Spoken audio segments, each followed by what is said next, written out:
When a country puts a tax on goods from another country, they call it a tariff. On the surface, it sounds simple enough, right? The idea is to protect local businesses.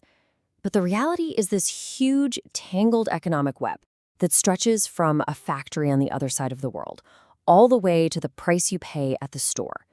So what really happens when that tax gets put in place? Who ends up footing the bill? So yeah, that's the big question. And I'll tell you right now, the answer might not be what you think. Is it the foreign company that's sending the goods? I mean, they're the target, right? Or is it the government that's imposing the tax? Or is it somebody else entirely?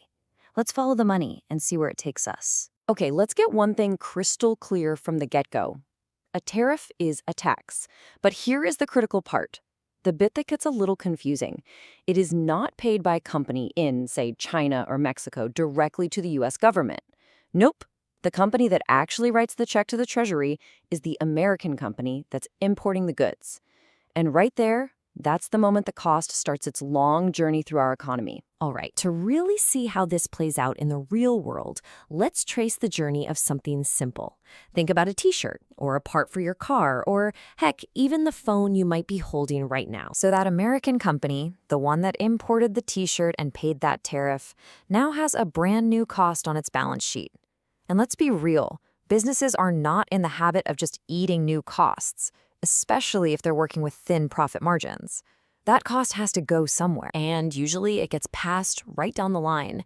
It's kind of like a game of hot potato with a price increase. The importer charges the wholesaler more, the wholesaler turns around and charges the retail store more, and then what does the retailer do? They raise the price on the tag.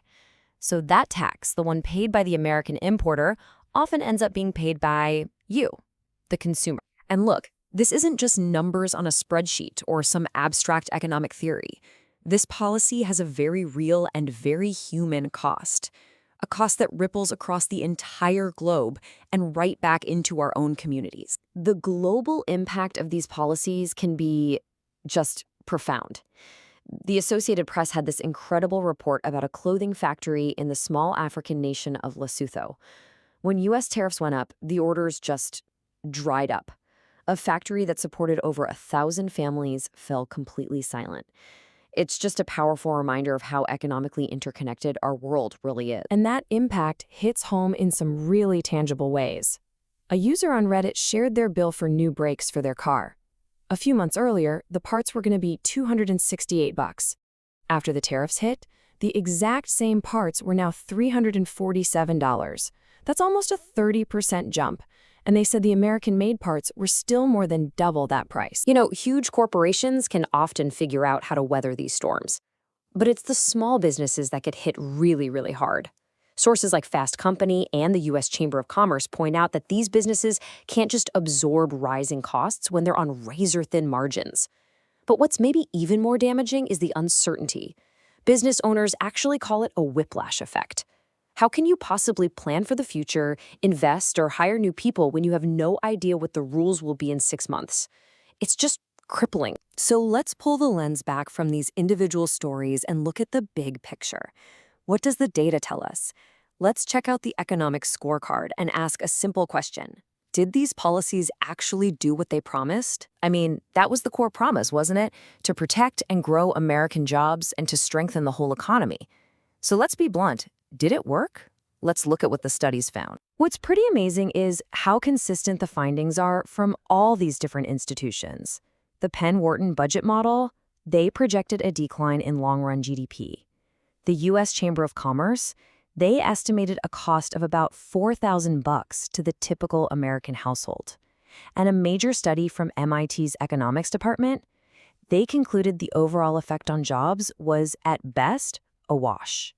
The economic consensus here is, well, it's pretty clear. So why a wash? Well, the short answer is retaliation. That same MIT study found that, yeah, there might have been some tiny job gains in the industries that were getting protected, but those gains were completely overwhelmed by job losses in other areas. When countries like China and Canada fired back with their own tariffs on U.S. exports, it hit American industries, especially agriculture, really hard. So if the economic case is looking this shaky, you have to wonder, was there another goal? And that brings us to the political side of the trade war. The political goal was stated very clearly by then-candidate Donald Trump back in 2016. The whole policy was framed as this direct action to bring jobs back and help parts of the country that he said were devastated by global trade. Okay, now this is where it gets absolutely fascinating. That very same MIT study, the one that found the tariffs didn't really create any net jobs, also found that the policy had a clear political effect. In the specific counties that were most exposed to the import tariffs, the Republican vote share actually went up. So think about that for a second. Even if the policy didn't deliver the goods economically, it may have succeeded politically as a powerful signal to voters in those areas. With every major policy decision, there are always these ripple effects, right? Things that are often unforeseen. And tariffs are definitely no exception. And this whole dynamic, it's not new. History gives us this amazing parallel with the McKinley tariff all the way back in 1890. It jacked up import taxes to almost 50%. The result was a swift and brutal political backlash. In the midterm elections that very same year, voters were furious about higher prices, and the Republican Party suffered a landslide defeat. It just shows that these debates have really deep roots in our history. So beyond the direct costs, these recent tariffs have created all these other ripple effects.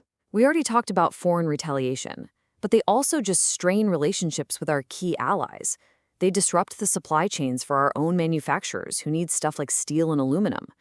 And then there's this bigger, looming threat that organizations like the World Bank have warned about, the risk of decoupling the global economy, basically breaking apart the super efficient production networks that make all the complex things we use, like our smartphones. Economists at places like the University of Chicago have a classic term for this whole scenario, a beggar thy neighbor policy. It's the idea that you try to make yourself better off by hurting your neighbor. But in the end, your neighbor just hits back, and everybody, including you, ends up worse off. It's basically a trade war with no real winners. So from a silent factory in Lesotho to a mechanic shop right here in the US, you can see how the effects of a single tax can ripple outward in ways that are both predictable and totally surprising. And it leaves us with one last question to chew on. In a world that is this interconnected, can any country really build a trade wall without, in the end, just walling itself in?